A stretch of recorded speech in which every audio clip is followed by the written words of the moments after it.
Well, Build Back Better passed in the House. Yes. Although there were some modifications. Were you happy with the final product, A? And B, now that it has to pass through another hurdle, which is the Senate, and there are still some senators that are on the fence about it, do you think it will pass there? Well, first, we started that week with a really incredible bill signing by President Biden of the bipartisan infrastructure bill, which is a huge, huge accomplishment that's going to infuse our economy and our ability to make sure that we can get things humming again, particularly in a state like Florida that is so tourism dependent. You know, making sure that you can move around on our roads and our bridges, making sure that we invest in our water systems and our ports. Those are all big ticket items for Florida. So that bookended with the end of the week when we passed out of the House the Build Back Better Act, which is really designed to make sure that we have a human safety net, making sure that nearly everyone has quality, affordable child care. I know that when I was balancing work and family when my children are younger, the expense of child care just kills your budget. And ensuring that, universal free pre-K, making sure seniors have hearing aids covered in Medicare, making sure we bring down their prescription drug costs. Those are huge issues that are so important for Florida and for all of America. And getting that accomplished, you know, halfway across the finish line, really critical. And now we got to finish the job. So when you talk about finishing the job, do you think in its current state it will pass in the Senate? Oh, I think we're going to get something significant back from the Senate. So no matter what comes back from the Senate, I'm very confident that we will be able to make sure that we can make a huge difference in the lives of people, for example, with the child tax credit.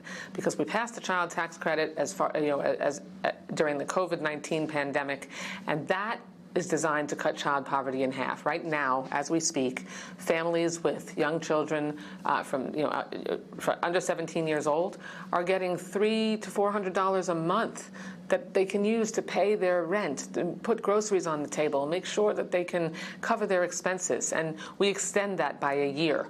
I think that will come back. Critically important in Florida is closing that Medicaid coverage gap, because we have nearly 1 million people in our state who Republicans refused to make sure that they could be covered by the Affordable Care Act.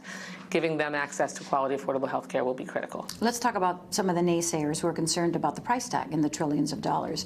And with inflation the way that it is right now, many are concerned that this could hurt the economy even more. Well, the good news is that the Build Back Better Act is fully paid for. The reason that we delayed most recently voting on it was because we wanted to make sure that we got the updated fiscal information from the Congressional Budget Office, and we got that. And not only is it fully paid for, but it came in at a lower impact than we were initially inspecting.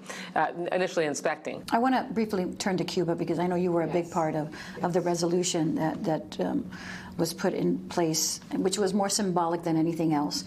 Cubans went out on the streets once again, although limited because of the repression that's going on in Cuba. Tell us about that a little bit.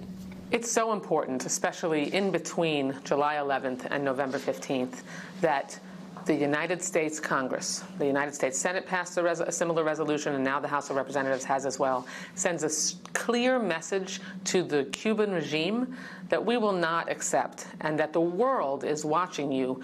Your repression, your keeping the Cuban people down, not allowing for a free economy, not allowing for free expression, free and fair elections. And so sending that strong message as the Cuban protesters were preparing to take to the streets and expand their voices to say no more, we're done here, and we absolutely insist on our freedom.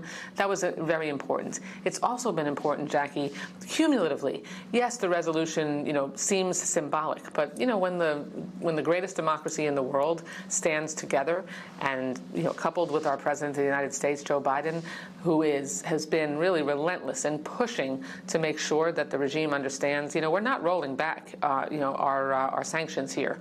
We expect you to give freedom to your people. We know that this is near and dear to your heart as a result, the action that you took. But there were close to 40 Democrats who voted against it. How do you relay the message to some in the party, the significance of this resolution? Most of those Democrats that voted against the resolution did it because they wanted other policy issues that matter to them around this issue in the resolution. And this was an important resolution that focused on what we all could come together to be for. You know, we wanted to make sure that we sent a strong message about the importance of freedom, the importance of making sure that Cubans had, like I said, access to a free economy, the ability to speak up without being arrested, you know, on the spot. There are still 700 people who were arrested in the aftermath of July 11th that remain in prison and whose families are being persecuted, and that has to stop. So. The strong and important message we sent was that the overwhelming majority of the Congress stood with the Cuban people and insisted that they must be free. Speaking of the message of the Democratic Party, how do you get that out in time to make a difference in the midterms? When we draw the contrast of what we are doing as Democrats for the American people and the extremism that the Republican Party has embraced, including January 6th, and continuing to insist that they want to overturn the outcome of legitimately held elections, I think that's a contrast that is going to be disturbing and to many people who might think about voting for the Republican Party. And lastly, it's important to stress that when you look at the efforts of Republicans to limit or eliminate a woman's right to make her own reproductive choices, if the Supreme Court ultimately comes down with an extreme decision, I think just like back in the late 90s when millions of suburban Republican women rejected the efforts of the Republican Party on limiting their right to make their own reproductive choices, they will do what they did in the 2020 election and vote to keep Democrats in charge. Finally, we don't have much time, but I do want to talk about breast cancer screenings, which is something else that's near and dear to your heart. And there has been a decline in screenings because of the pandemic.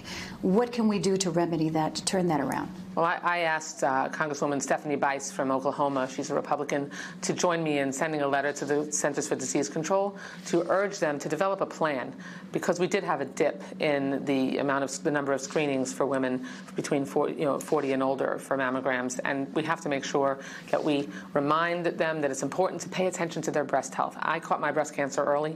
The reason I did is because I knew what was normal for me, so I knew when something felt different. Congresswoman, as always, thank you so much. Thank you so much, Jackie.